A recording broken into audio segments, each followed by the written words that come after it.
repudiation of moral values, and his treatment of the defeated enemy peoples, and his readiness to sacrifice principles and interests in furtherance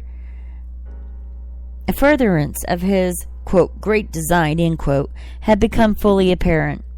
But before his death, he must have known that Stalin would not honor the commitments won from him at the cost of betraying Poland and China, delivering Eastern Europe to communist rule, and putting the Soviet dictator in position to menace all Europe while taking over China. So, going on, both Democratic presidents failed, but Wilson had fought for justice, whereas Roosevelt had sacrificed it to expediency and staked the future of the world on what he himself admitted was a gamble, and on his faith in his ability to charm the Soviet dictator. The consequences of Roosevelt's successes were more disastrous than Wilson's failures. The United Nations proved from its inception to be a greater failure than Wilson's League of Nations, and has already, in fact, been discarded in favor of the Atlantic Pact with the enemies of Soviet Russia. Please be advised that this was published in 1949. Okay. The contrast between the attitude and aims of Wilson and Roosevelt was a reflection of the changed philosophy of the liberals. During and after World War I, the liberals had pled for a just peace, eschewed national and racial prejudices, and endeavored to combat the influence of nationalism and war-fostered hatred among people.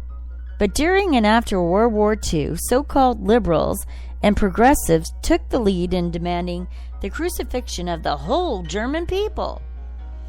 If the forces of the Western democracy had been weakened by the influence of totalitarians masquerading as liberals, or corrupted by communist influence, the communists have lost part of their strength by having divested communism of its original humanitarian content and international appeal.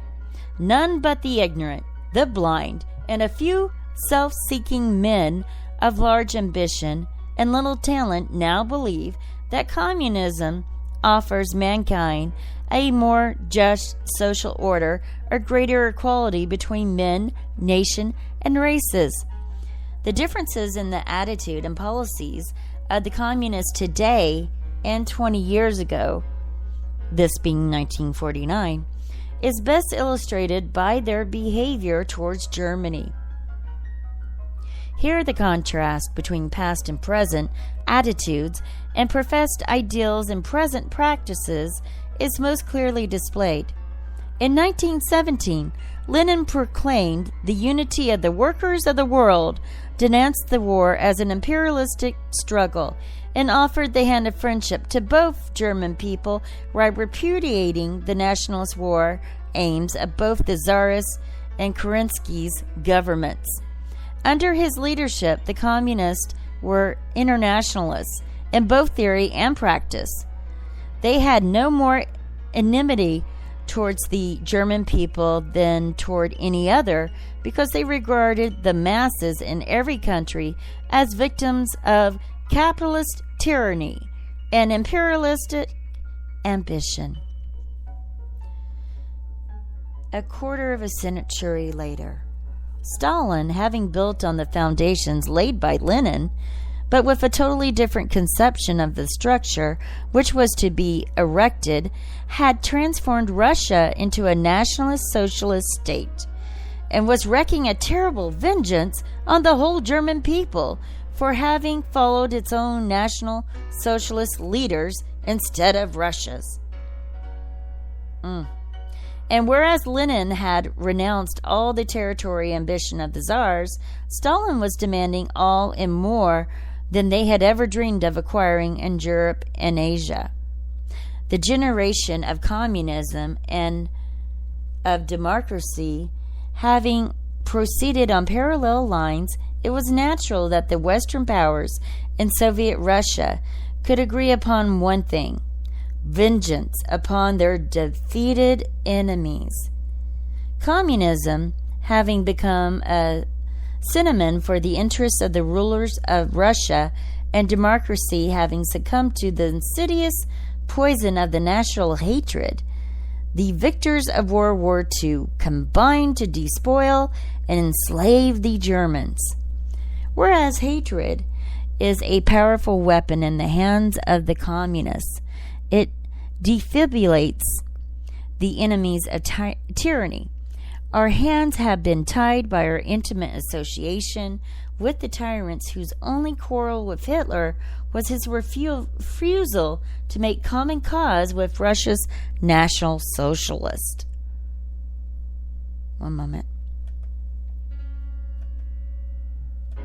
Communism has lost the liberal savior which once gave it its moral force. This is 1949. But its appeal has not yet been nullified by its inhumane acts and its prostitution in the interest of Stalin's dictatorship. Stalin was wiser than Hitler, who ignored Machiavelli's precept that to succeed a tyrant must either kill off all opposition or conciliate his enemies. Whereas the number of victims consigned to Soviet concentration camps who have escaped is infinitesimally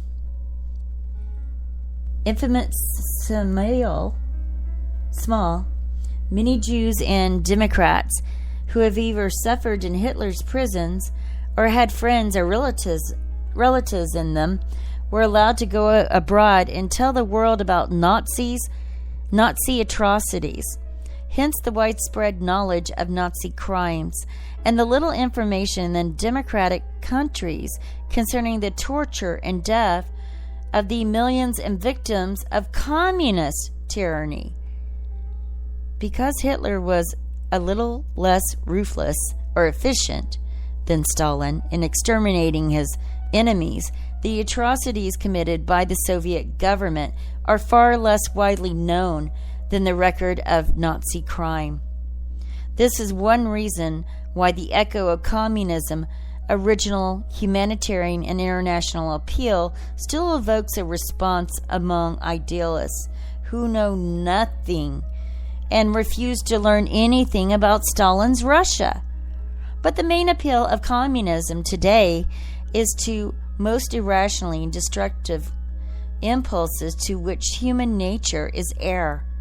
By playing upon our hatreds and passions, the communist fosters an inflamed class, racial, and national antagonisms and cause us to act against our own interests and the cause of freedom.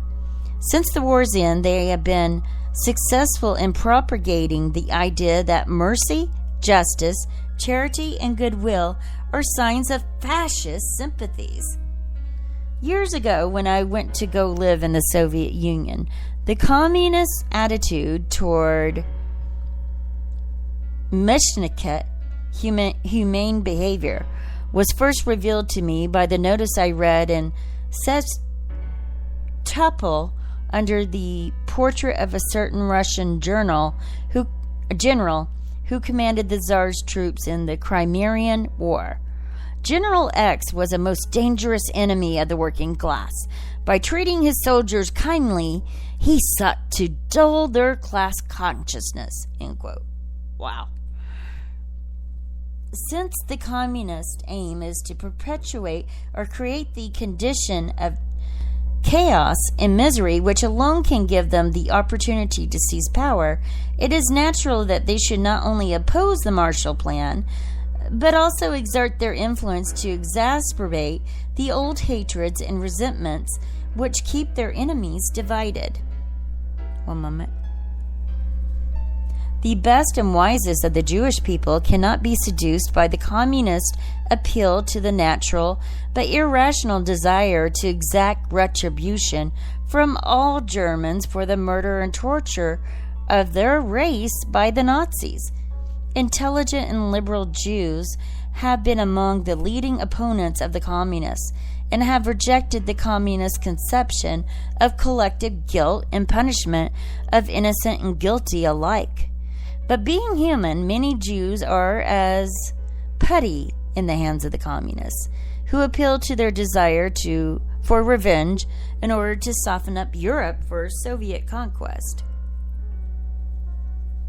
The communists have likewise successfully appealed to the hatred of the Poles, the Czechs, and others who suffered at German hands, using this passion as a means to deliver the liberated peoples into Stalin's hands. Thus, the Czechs, who have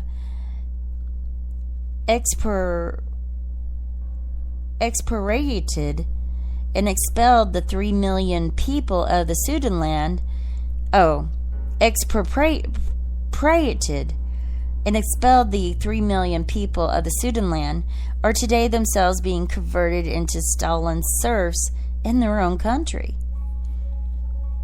If the influence of the communists today were confined to those who still believe that the Soviet Union is a peace-loving democracy, it would also be negligible. It is the cleverness of the communists and their sympathizers and dupes in appealing to our irrational and destructive impulses which is weakening the democratic world. Stalin is the envisionable position of having two hands to use for the destruction of the free world. As head of the Russian state, he is offering the German people the opportunity to revenge themselves on the West by allying themselves with Soviet Russia. Hoping to harness German nationalism to his chariot, he gives former Nazis honorable and well-paid positions in the German communist police forces, which are in fact an army, and in the communist universities and administrative offices of the Soviet zone. Soviet Russia's appeal today in Germany is mainly addressed to former Nazis who are welcomed into the ranks of their ideological brothers in the Communist Party. At the same time, as Pope of the Communist Church, which is supposed to transcend national barriers, Stalin instructs the faithful in other lands to demand the implementation of policies calculated to drive the Germans to side with Soviet Russia because they despair of ever being allowed to earn a living under Western military occupation. This double game would be too obvious to be successful were it not for the influential writers, radio commentators, professors, and other molders of public opinion who have allowed themselves to be influenced by the communists, either because they are ignorant, or because they are ambitious, or because of the skill of the communists in playing upon national and racial hatreds and keeping alive the passions engendered by the recent war. The American people would by now have learned the self-defeating nature of the United States policy towards Germany, were it not for the influence of the communist sympathizer, spread in manifold and subtle ways in newspapers, periodicals, and books by popular lectures and the teaching of university professors, among senators, congressmen, and businessmen fearful of the stigma of red baiting attached to those who question the communist definition of liberalism and progress. One moment, I need my voice. Oh goodness. Going on. The communists and their hangers-on have succeeded in convincing a large number of Americans that justice and mercy are reactionary, and sympathy for the underdog is a sign of fascist sympathies.